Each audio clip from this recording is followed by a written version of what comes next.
In this episode of the Passion DJ podcast, we're going to bring you news and the rebirth of Tripp's Throwbacks.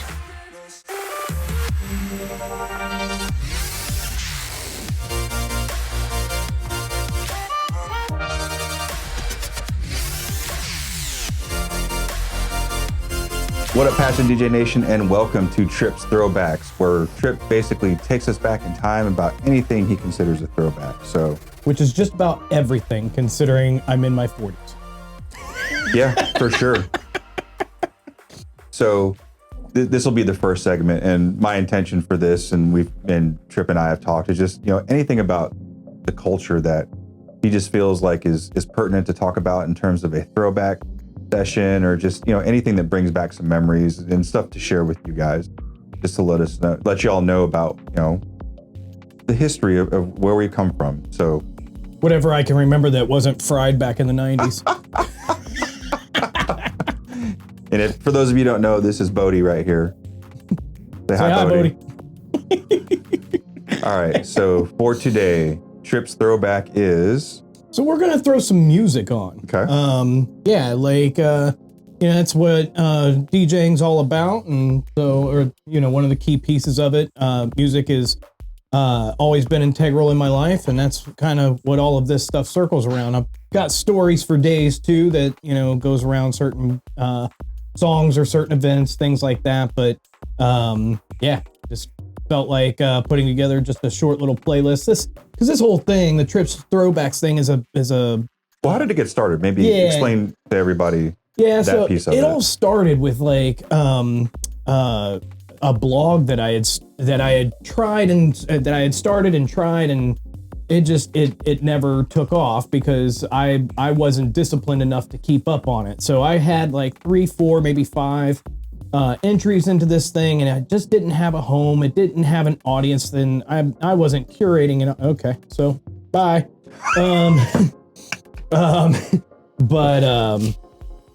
So I wasn't like curating the audience. I wasn't really pushing it out there. Mm-hmm. It wasn't really a thing. It was just something where you were like, I'm going to try this, and then tried it. Yeah, just to see if like I liked what it looked like once I got it out, and because I've always loved writing too. Mm-hmm. I'm not necessarily good at it. I'm very verbose in my writing. So it was just one of those things where I was like, let's try it and see what happens, and if I still like it, then maybe I'll keep it up. And then after, like I said, somewhere between 3, maybe half a dozen, I got them out there, and I was like, this is cool, I like this, and it had gotten a little bit of attention, and by a little bit I mean like less than 20 people, but it was organic enough to where people were looking for certain music, or they were looking for my name, mm-hmm. and that came up in Google results, because I think it was like, what was Google's blog,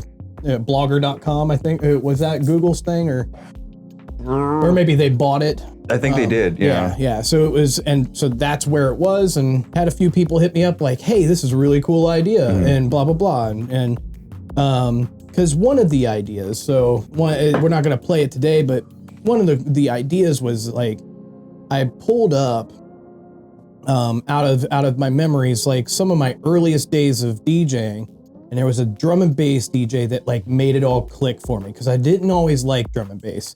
Mm-hmm. And there was a guy named Dano, was his DJ name here in Dayton. He lives down in Texas now. I don't even know if he's still DJing, but like super awesome dude. But like he just had a way of like, when we were all kind of jamming together, most of us playing house and trance and mm-hmm. prog and stuff like that. And he would like, come in with the drum and bass, and then like he would play the tracks that just kind of spoke more to me. It was a lot of it was hip hop based, and like halftime type stuff. No, the halftime didn't really exist back then. It was like, some of it was like, your Aphrodite and stuff like that. Okay, so urban jungle. Yeah. But then he would take it to this dark place. And back then it was called tech step, stuff that we would call neurofunk now. Mm. But like, and he would just take it to these dark places. And it was just like, wow, what the hell, man? And because just like house, like drum and bass is like so diverse. Oh yeah. Oh yeah. And so I remember the day that it all clicked for me was he played Saul Williams twice the first time, and he laid over Renegade snares on top of it. Okay. And it was just like, what the hell just happened here? Like poetry. Yeah. Like it was just, it opened up this whole other like understanding of drum and bass for me, because back then it felt, like, I'm not going to be cliche. It was like noise, but it just wasn't something I was clicking with.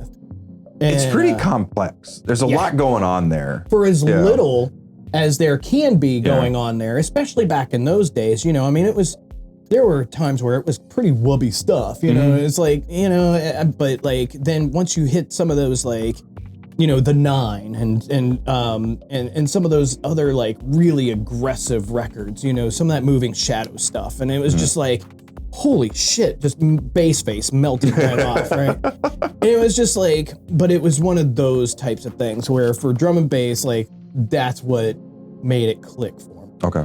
So anyway, that was one of the blog entries that I had done. And then that caught the attention of a couple of people, and they were like, wow. And so like I would write, and then I would post the YouTube videos for some of these tracks, and it was pretty cool. But then in the earlier days of Passionate DJ, before me and Tony came on board, and subsequently you, you know, I was listening to David, and I was like, man, this guy's like on it. Like, this is something really unique. He should be doing this more often, and all of that kind of stuff. So I was That's kind of the same way I felt when I stumbled on it. Yeah, yeah. So I'm sitting here, I'm like, man, this guy needs to do this podcast more. He needs to keep up on this blog. Like, and so like there were a couple of times where I hit David up with this idea, and he thought it was great. He's always been, you know, super gracious and said, yeah, we can give it a home. There were a couple of times where, you know, I thought, okay, well, maybe I'll migrate it. And, you know, it was just one of those things where I just never quite had the motivation or the oomph to like make it cross to over. sustain a blog. I mean, that takes a lot of work. Yeah. Yeah. And by that time, you know, we are all like headfirst into not just the podcast, but then our careers and everything else. So it was like, that was one of the things that I didn't have the time for. I mean, I've never done a blog. When I've done a podcast, I think a podcast is probably easier than doing a blog, because all we have to do is sit here and record and talk shit and talk. Yeah. And people listen. Like, I don't have to go back and edit and type and then upload it and all. Well, I mean, we still have to upload, but just like the text aspect of blogging and making it coherent. Yeah. I think that's a unique skill. Yeah, for sure. For sure. So yeah, I mean, I'm happy to bring this kind of thing back into the Passionate DJ fold, because otherwise it's just stuff that's going to live up here. And then when I'm gone, it's gone. And, you know, and I'm sure there's thousands upon thousands upon thousands of people that have similar stories and links to music and experiences at parties, or, artists that they've seen and or emotions that have been evoked. And, you know, so if nothing else, this helps me get my stuff out, and then maybe inspires others to do the same. For sure. And when you talk about triggering those emotions, like, I think the two biggest things that will invoke memories are music and food. Yeah. I was going to say smell for sure. Yeah, smell. Yeah. Smells for sure. Yeah. Which to me, that falls under the food category. You and I, for both sure. serving in the military, know we have experienced some unique odors or scents, but definitely, music and food are I think two things I can always, go back to. Like, if someone asked me, like, well, where were you this year? And the first thing I think is, okay, what music was I listening to? Yeah. So if I was listening to this music, then I was in Japan for the second time, and this is what I was doing. Oh, okay. So, that was around March. Right. And it's so weird that I can like nail it down to like maybe like a 3-month window with certain things, and just my wife just doesn't understand how I can do it. But I don't have that at all. Like, I can narrow it down to like a 3 to 5 year period. But there's so much overlap and so many different things that had happened in my life, whether it was traumatic or big and things like that. So sometimes it's like, and quite honestly, when you're in that party scene, and things get a little muddy. Yeah. The crystal ball gets pretty hazy, even when you're looking backward. And it's like, whoa, I still get people that will be like, dude, I saw you at blah, blah, blah, and you opened for such and such, and that was just, and I'm sitting there, I'm like, are you sure that was me? Cause I don't remember that. Yeah. And I mean, people will forward me pictures of, shows and flyers I was on, and I was like, whoa, cool. Yeah. I did do that. Yeah. Yeah. So it's pretty cool to to be reminded and at least, for the memories that do resurface, it's like, man, I'm incredibly blessed to have had the experiences that I've had. Cause I mean, where I'm at in life, I rarely DJ out anymore. I don't, people at work don't even know you DJ, except for you did that Christmas party a couple years ago. They're like, wow, you're a DJ? Yeah, I did no, it wasn't it was what was it? It was like a summer barbecue, like outdoor. Yeah. So some outdoor thing. And so I set up everything, and the president of the company comes by and is like, what's going on here? Yeah. What is this? But and it's not for a lack of desire. COVID really fucked a lot of stuff up for a lot of people, but myself not being exempt from that. But even now that things are starting to open back up, and we're starting to see wide swaths of society starting to buck the whole shut everything down. A lot of people from all political stripes and everything are starting to say enough is enough. It's time to open up. People are fatigued. Yeah, absolutely. So I don't know. I all that to say, I would like to get back out at some point, but I'm not in a rush because I haven't depended on DJing as a source of income for a long time. And there's a lot of people out there that do. And as much as I love the art form and love playing out with my friends and playing out to people that that appreciate it, if there's somebody else that their meal ticket is depending on it, I would much rather defer. Yeah, for sure. Yeah. So, we've all got our place, and it'll all even out and level out over time. But yeah, so for now, if this is the way that we can make it happen, then I'm happy to do so. Yeah, for sure. Cool. All right. So this episode's going to be about music. So yeah, what do you got for us? So you got a theme or anything like that? No real theme. YouTube is a little particular about what music we can and cannot use. They're real ass pain. I'll let him say it. Yeah. Sometimes when we try to pull from, back catalogs of really popular songs, YouTube can be all like, hey, you can't use that at all, or hey, you can't make money from this and stuff like that. So I try to be cognizant of that while trying to pull back some of these, what I consider as rave or scene classics. I'm sure I've got particular stories, or at least some fuzzy memories. Yeah, something. But that we can chat around specific ones. So. For sure. Cool. Track 1 is by Armin van Helden. You Don't Know Me, released in 1998.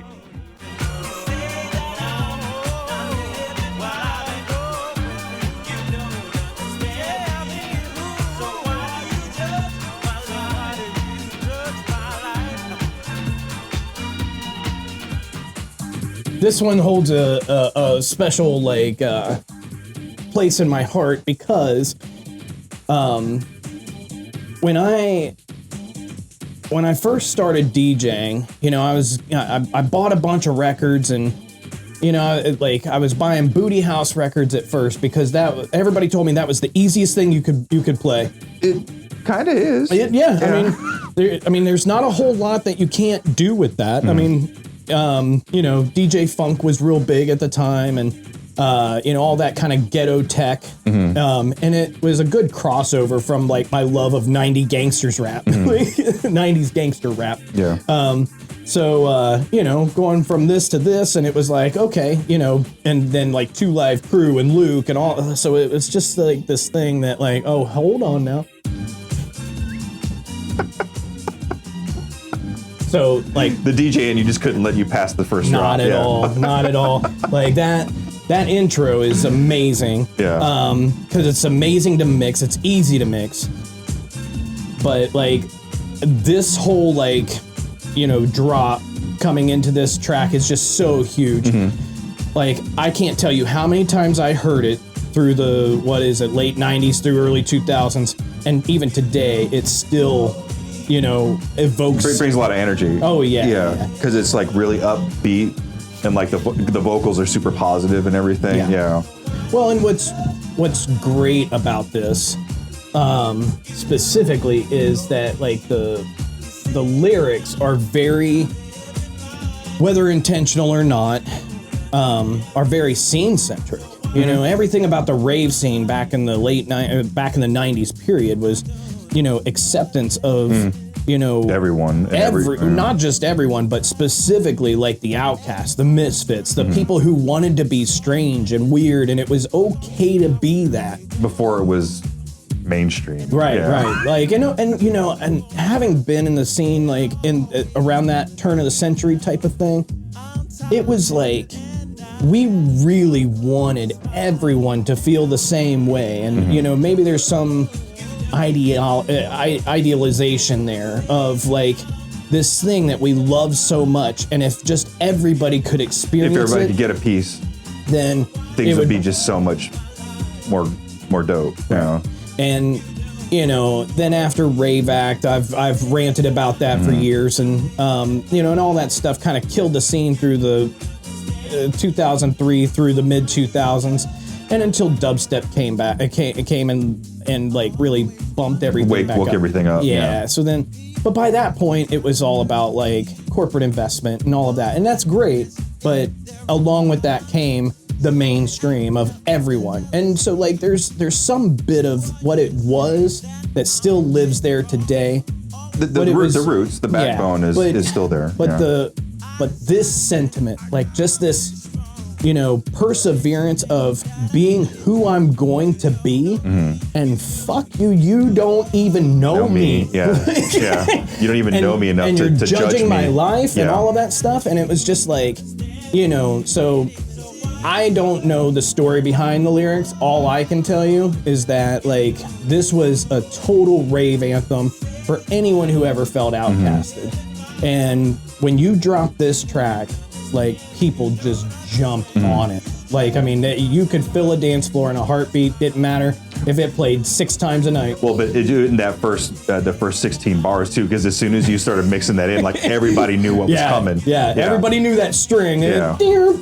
Because there wasn't a lot of, there were some violins, I guess, and some strings and a lot of tracks around that time, because I was in Japan when this dropped. So, but I remember this being very specific in that, you know, that violin or whatever it is that comes up. And that whole like, disco vibe. But that's another thing I was going to say. This definitely screams disco. Yeah. Absolutely. Like without any doubt. Yeah. Because disco, like I said, it didn't die. It just became house music. Right. Exactly. And a lot of people don't understand that. But, you know, I mean, and then, you know, from the Chicago house music scene and Detroit techno and all of that, like just, it had political background. It had, you know, statements to make about marginalized people. It was like, so to have been able to go through the course of life that I did, you know, for all the hardship and for all the things that I have been through and seen my way through, I always feel incredibly blessed to have gone through this scene and seen what I have seen and experienced the people that I have and heard music like this that really like brings all that together for me. Like those are the types of emotions that like that really come to fruition when I hear stuff like this that reminds me of those days. So as a DJ, like during your time when this track was hot, I mean, it's still hot today, but like when it first dropped, like when are you playing this? Oh, man. And who are you playing it for? Well, so that's the thing. That's the interesting thing. So at the time, I wasn't playing this. I bought the record.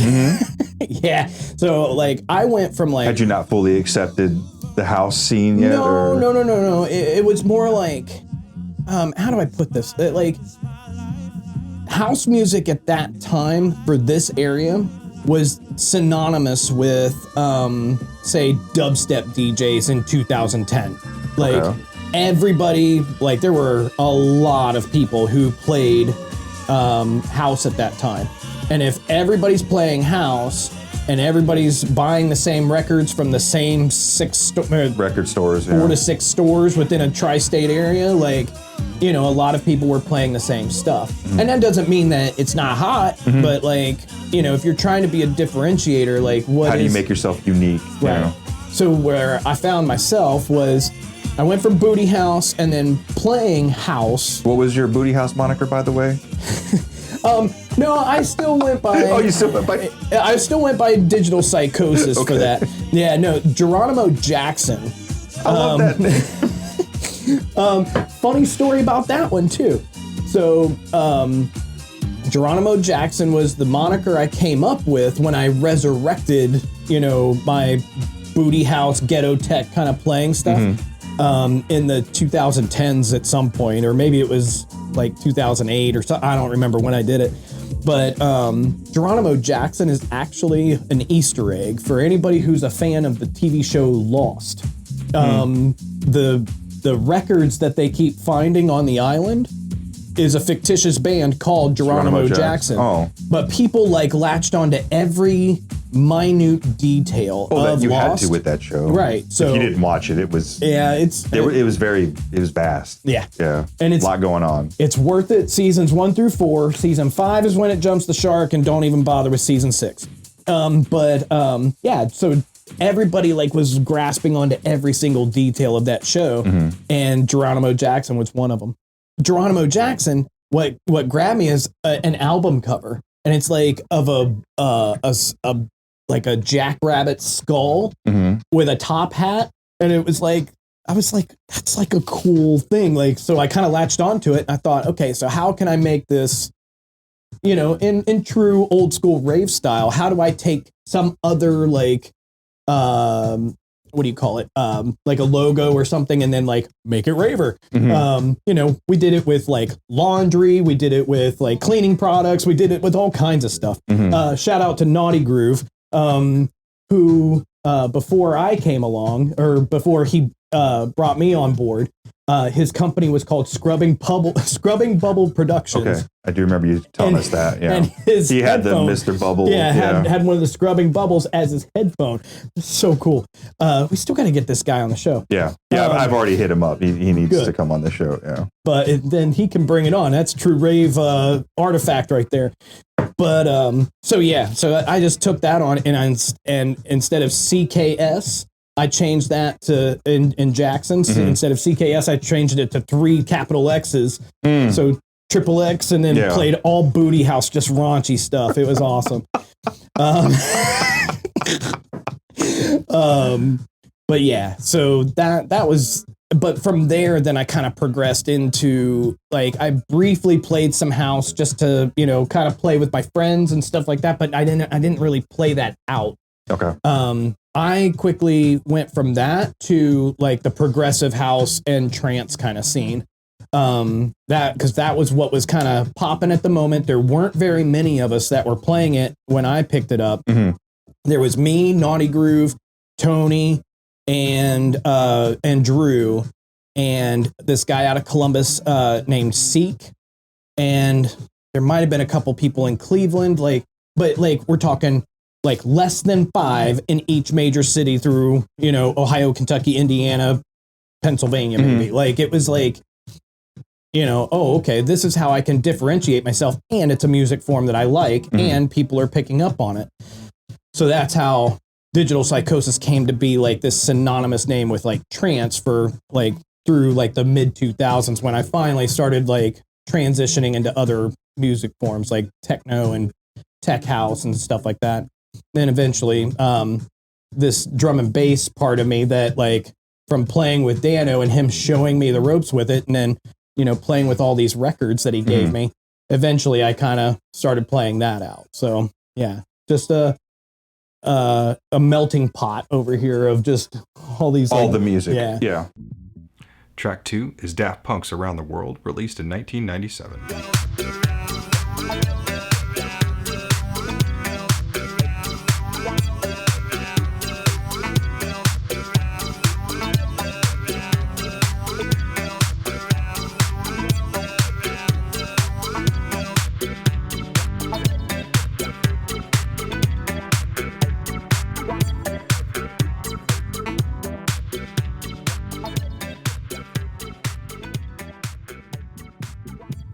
All right. So next up. This one. And they recently broke up. So I don't know if they broke up or they just went parted ways or whatever. Something. Yeah. But definitely, I never realized how long that they had been relevant. Oh yeah. Because again, going back to my time in Japan, I clearly remember when this dropped, and I didn't realize it was like so long ago that this came out in 97, 98? Yeah, something like that. Yeah. And the only reason I know that is because this was hot when when I first, so 96 I turned 18. So like from 18 to like 20-ish, like there was like this particular nightclub. So is it Bourbon Street? You know it, man. Like, have I mentioned this on the show before? You've talked about it. Jason's talked about it. Man, Tony's talked about it. Yeah. I'm telling you. So this is for all my Cincy people. 513. That's right. So hopefully y'all are listening. But like, so Tim Hayes, DJ Sonic Styles. Oh, yeah. He was there. Shout out Jaeger Sessions. That's right. That's right. He was, so once they closed down Bourbon Street and rebuilt the club on the backside of that mall, and reopened it as Metropolis, he was their DJ in the underground room. Like, so like, it was awesome. He used to bring me up there. Yes, kids, this was considered underground at one point. That's right. But yeah, it was so cool, man. Like, he would let me come up in the booth and like, we would just fuck around up there. It was pretty cool stuff. So shout out to Tim. Haven't seen him in a while. So yeah, for sure. But yeah, so like, so this track is, I was gonna say, for anybody who doesn't know, it's Around the World by Daft Punk. But yeah, like, man, so what was cool about like that back then, like, so this was, I didn't hear this as much at like rave parties as I did the nightclubs. But Bourbon Street specifically, there was a group of us, and I'm not a good dancer. I never have been. That's why I went into DJing, because I wanted to be part of this culture, and it wasn't going to be because of my dancing skills. No, it was cool because like I did hang around a bunch of these like dance crews, you know, trying to get these limbs to like work correctly, right? And it just didn't. But it wasn't for a lack of trying. And whenever this song came on, I loved this one because there was like this like kind of four corner, you know, and not a line dance, but like a synchronized dance that everybody was kind of doing. And there was like, you know, on the four step, the four step, you cross over, and it was like this around the world, and you go on, and like, so we would have this whole dance floor, you know, people just kind of, you know, doing this number all the way around, and it was just so freaking cool. You know what I mean? Like, and you don't see a whole lot of that anymore. It's kind of like when I went to hip hop clubs at the same time, and Crucial Conflict dropped Hey. Yeah. Oh man. The only difference was there was a lot more weed smoke. We'll have to do a throwback on that one. Absolutely. Great track. Yeah, the only difference was there was a lot more weed smoke when Crucial Conflict came on. Allegedly. And that one was a little bit different too, because I mean it was the same like concept in terms of like your total body movement, but Crucial Conflict, it was jumping, like you know, so you were jumping instead of the steps. But yeah, so that's what like I loved most about that one, is there was a whole crew of us, and they all knew I was a terrible dancer, and that was okay. Like everybody's like, you know, it was still just like this whole you know, culture of good people that like, I mean, yeah, there was the occasional creepers and, you know, some weird shit that happened with some of the people we hung out with and stuff like that, but don't act like it doesn't happen. That's right. It happens everywhere. To all y'all listening and watching, don't act like it doesn't happen. That's right. But, you know, I mean, I think back to those days, and it was like, yeah, most of us were broke. Most of us did not have careers. We didn't have kids. We didn't have all this stuff. Didn't have responsibility. Right. But what we were at Bourbon Street every Thursday and Sunday night, and we were dancing our asses off. And then afterward, we would be at the Denny's down the street. You know what I mean? Like, that was the official food supplier of In the Group Productions. Of In the Group Productions. Yeah, it's true. That's true. Again, shout out Jason Ranch. Yeah.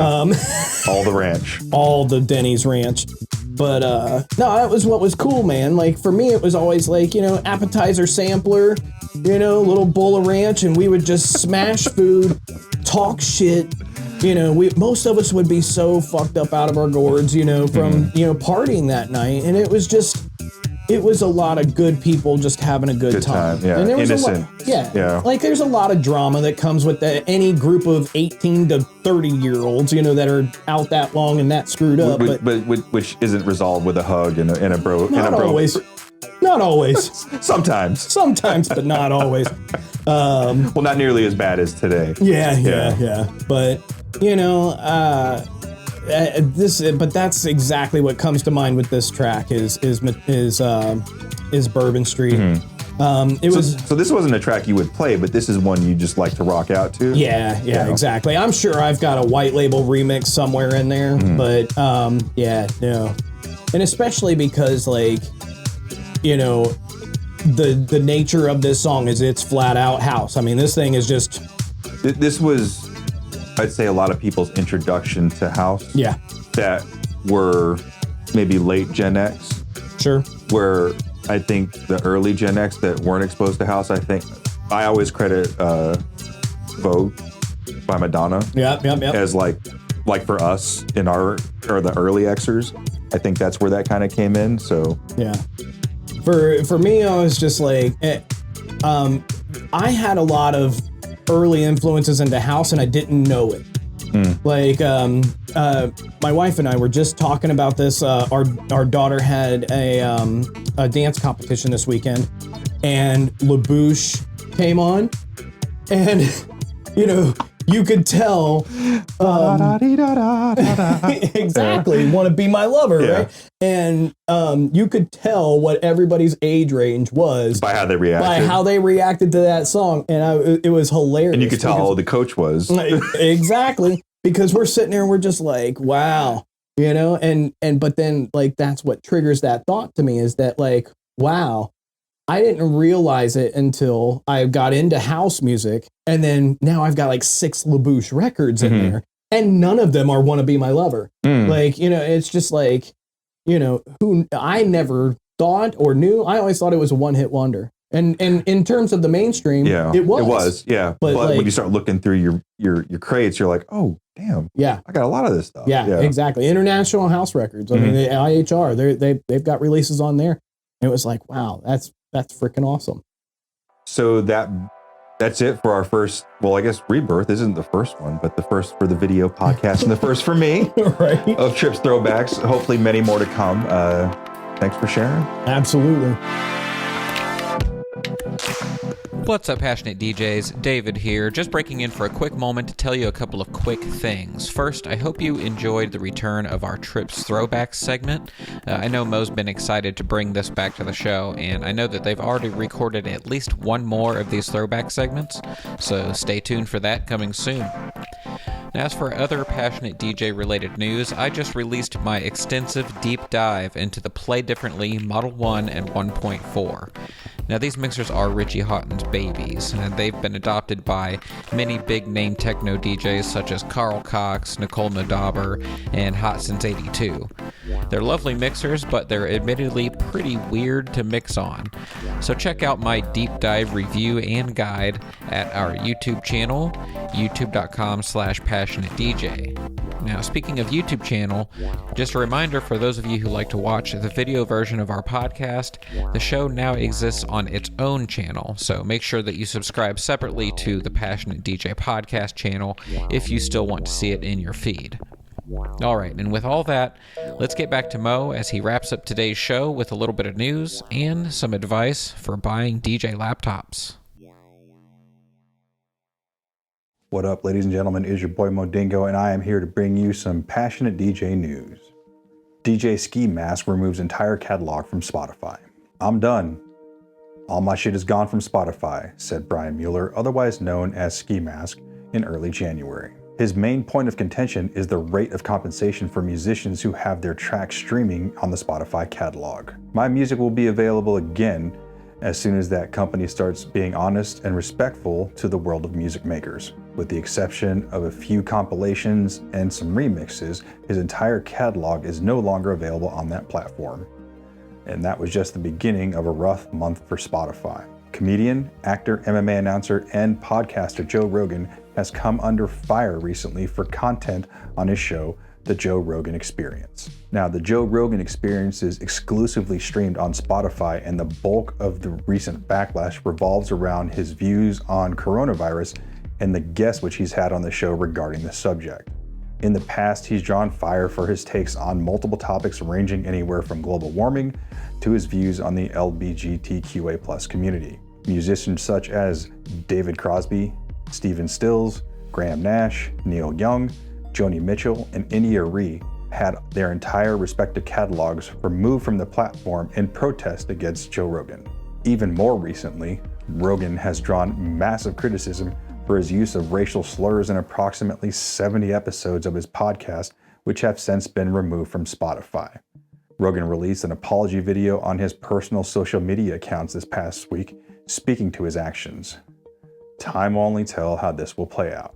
And to round out this episode's news segment, let's talk about something that doesn't spark any controversy among DJs at all: laptops. Because of their flexibility, most of us choose to incorporate a laptop to meet our computer needs. Nowadays, it's much easier to find a super powerful laptop that can match the strength of comparable desktops. Lucky for us, MusicRadar put together a list of the best DJ laptops for 2022.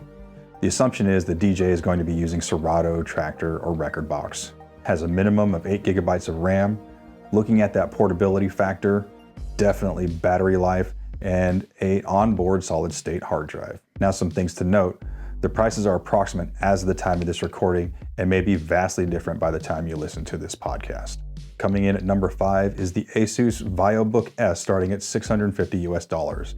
It's ultra slim and portable at 3.9 pounds. It's got decent power for the money and a good selection of ports. However, it's not really up to some of those advanced creative tasks. Number 4, the 2021 14-inch MacBook Pro, starting at $2,000 US. Hugely powerful, loads of potential storage space.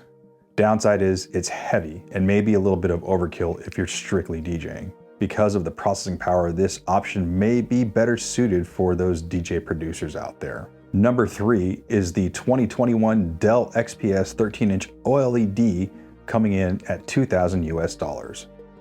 It rivals the pre-M1 MacBook Pros and is more than enough for DJs, but it does lack some ports, and again, maybe overkill if you're strictly DJing. This laptop has more than enough power to DJ with the 11th generation Intel Core i5 and 8 GB of RAM. On the downside, it only has 2 USB-C ports, but that can be fixed if you get an adapter or a dongle. But I'm sure that OLED screens makes for a pleasurable experience in a dark nightclub. Number 2, the Acer Swift 3, starting at $700 US. It packs a lot of power for its price. It's got a good mix of ports, but the display is a little bit average. Now, it's often referred to as an alternative to the pre-M1 MacBook Airs. It's slim, it's light, and it's highly portable. And last but not least, number 1 is the 2020 13-inch M1 MacBook Air, coming in at $1,000. Super lightweight and portable, and sports that M1 chip, but it doesn't have a lot of ports and it does not have a fan. The M1 Air hits the sweet spot with power, reliability, flexibility, and lightweight. Now, the MacBook Pro line is much more powerful, but it comes with a hit in the wallet as well as an increase in weight. The base model for the Air comes with 8 GB of RAM and 256 GB of solid-state storage. Even the 18-hour battery life just can't make up for the limited number of ports on this model. It's got 2 USB-C ports, but one of them has to be used for power. The other one you're going to need to connect to your controller with an additional cable, so you're going to have to probably go for a dongle in order to maximize your experience. Something else to consider because of the lack of external ports is you might want to increase that solid state drive because you might not be able to hook up an external drive. Now, hold on, before you stop dropping all the hate in the comment section, I didn't make this list. This list was compiled by MusicRadar. But I did add a couple of things to consider when sourcing a new laptop. Consider buying an older model. I bought my 2015 MacBook Pro when the 16 models had already been released. I like the fact it just had the HDMI ports and the SD card reader, and since it was an older model, I saved a couple $100 as well. Until the newest version of the MacBook Pro dropped, it was a popularly sought after model in the used market because of the number of ports that it had. Was it more expensive than a Windows computer? Absolutely.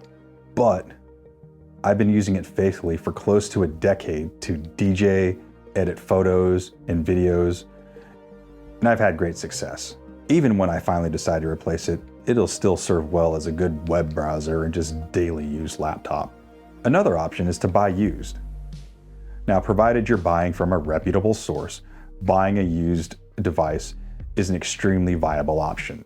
Co-host Trip Turlington and friend of the show B-Funk have both had positive experiences buying from the used marketplace. If you don't have the need for or the budget to buy the latest and greatest, buying used can help you address any technological barriers you may have with your current laptop, and it may save you some cash as well. In my photography endeavors, I've pretty much bought nearly all my kit used, with the exception of one lens, and I've still been able to crank out banging footage for Dave, for the Passionate DJ podcast, as well as our preferred partner, the DJ Hookup. No shame in buying used gear at all. And lastly, I know there's a massive Mac versus PC debate in the DJ space, but regardless of what camp you lean towards, what I can say is that the brand of laptop you purchase has little to no impact on your ability to DJ. It's merely a tool, what we utilize to share moments with the crowd. One will not make you better or worse. The cost will not help you get top billing at a show, and neither will accelerate your record deal. Putting in the practice, supporting your local scene, putting your mixtapes out there, and doing the work is what's going to make you a better DJ with passion and purpose. Hope you enjoyed this week's episode. Be sure to leave us some comments and suggestions on the new format and tell us what other segments you'd like to see on your show. As always, I love you guys. Wash your damn hands. Keep on spinning. I'm Mo and I'm out.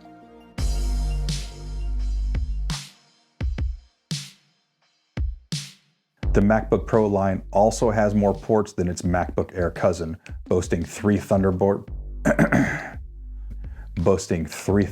ports. Jesus. The MacBook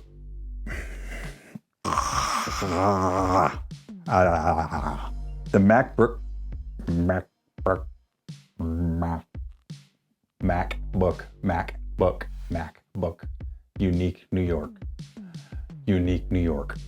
Boasting three Thunderbolt ports, or USB. The MacBook. Now it's often referred to as an and it comes with 4 USB-C ports, 2 USB ports, and an HDMI. The M1 Air really hits the sweet spot with power.